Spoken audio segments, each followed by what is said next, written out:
তুই এদিক ওদিক চালাচ্ছিল, তারপরে আঙ্গুলে একটু লেগে গেছে তাই। আপনি থামুন স্যার, আপনার মেয়ে ঠিকই বলেছে, আপনার জন্যই আমার আঙুলের এই অবস্থা। হ্যাঁ, পুলিশ অপারেশনের প্রকৃতি, যুদ্ধে তো জামা কাপড় ছিঁড়ে যায়।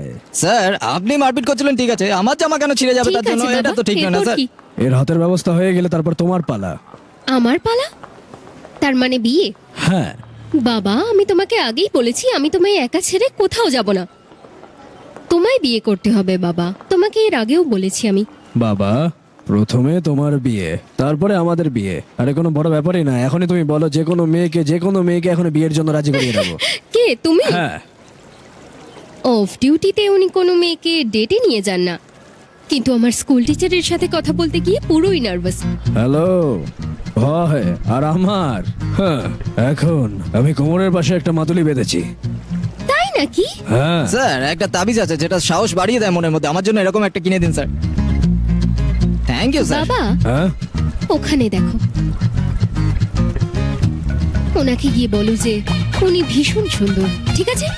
আর হ্যাঁ। যদি বলে ফেলি? তারপর আমার বিয়ে দিতে পারো। রমেশ, প্রমিস। এবার দেখো।